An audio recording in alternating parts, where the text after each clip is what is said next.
EFT tapping for stress relief. Today I want to talk just briefly, and for me that can be a while, but how do you use EFT in a triage, overwhelm, I'm too stressed out kind of a situation?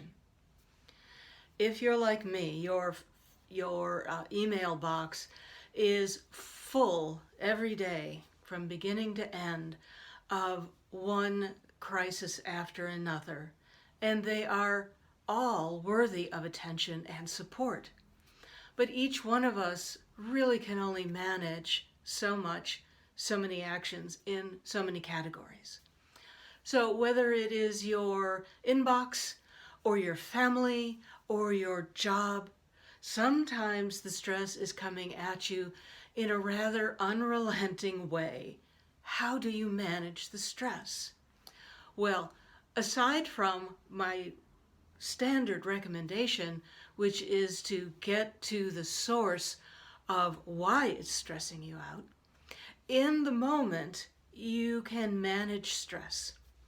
So, the first thing you do, once you've realized, I'm really overstressed, I'm overwhelmed, is you stop and just feel what it's feeling like on your body. Now, some people get a knot in the stomach, some people get a heaviness on the chest, or a tightness on the head, or you just know somehow something in your field is telling you, I'm just overwhelmed. And overwhelm happens when we can't run away from a problem, which is flight, and we can't fight the problem, which a lot of the situations we're confronting today are political, and we might not feel like we can address them directly, or you can't talk back to the boss. So you can't really flee or fight, and the only other option is to freeze. And that is what leads to the overwhelm, or that's what overwhelm actually feels like, is I'm just going to be still and maybe it'll all go away. Most of the things don't, or some of them do. If you ignore them for a while and don't respond to them, they will. But the political situation isn't going anywhere, and not for a while, and maybe the situation at work is not either, or you don't think it is. How do you deal with the stress right here, right now? Well, of course, it's tapping. You identify how you're feeling in your body. And so let's just say it's a knot in the stomach. And you just start tapping. Even though I feel this knot in my stomach, I accept myself. Now, of course, you can use any variation of that. I'd like to accept myself. I'd like some peace and clarity on this issue. I would like to feel better. I deeply and completely love and accept myself. Whatever suits you. 3 times, even though I feel this overwhelm and I can't think, and I have this knot in my stomach and it doesn't feel good. I can choose to love and accept myself.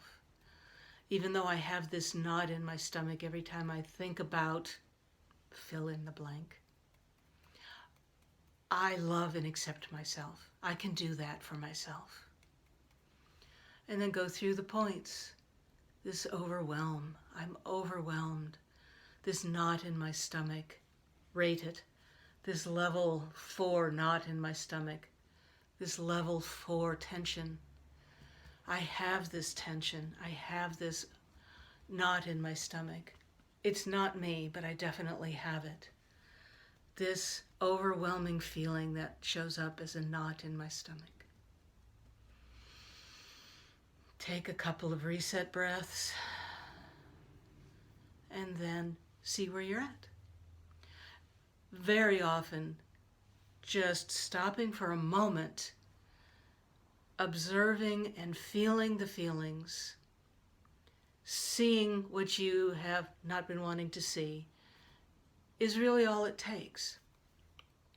So often we want to push the feelings aside, not feel them, and just get on. Put your head down and plow through the problem's solution. And that can work, but it just allows all of this tension to build and build and build and get more and more of it stored in your body.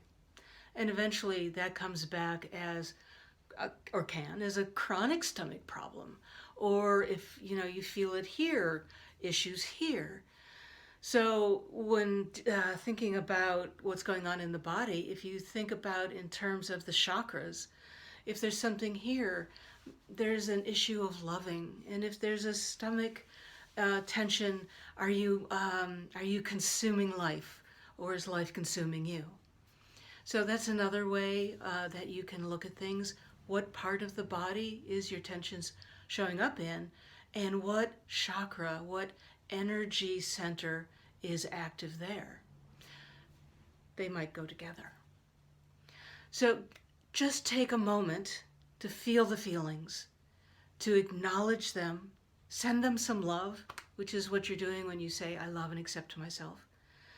And very often that's enough to clear your mind, to get you out of the fight, flight, freeze response, get the blood back into the part of the brain that does the clear thinking, and the rest of the way you respond to your environment is going to be guided by much more clear thinking and not just responding. What if you can't or don't feel like you can do tapping when you're in a public situation? Well, then there's the whole stealth tapping, right? So you can touch the points without even doing the tapping, or just touch and breathe. Well, I don't know if that would work. Oh, I might have to think about it some more. It could be true. Maybe I could do this in public.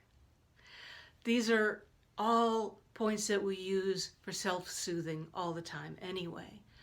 So unless you do it in a real pattern, then people are not really going to perceive that you're doing anything, except in a few minutes you're going to be the calmest person in the room, which is going to help everyone else in the room calm down as well. You can use the finger points. It's hard to do on backwards. All right, so on the side of the fingers, and you can always, here, let me describe it. On the side of the finger that is towards the thumb. So on the side of the finger. So I always say towards the midline of the body, which is here. So you can do that. If you see someone doing this, that's really what they're doing. They're stimulating those points. So there's lots of ways to use tapping on the fly, in the moment, and even surreptitiously, so no one knows you're doing it. It only takes a minute at the most, maybe 2. Take a bathroom break, go do some tapping, and come back clearer and calmer with less stress. It's good for you. It's good for everyone around you. I hope that helps. And as always, I wish for you a joyful heart. Be well and keep on tapping. It works.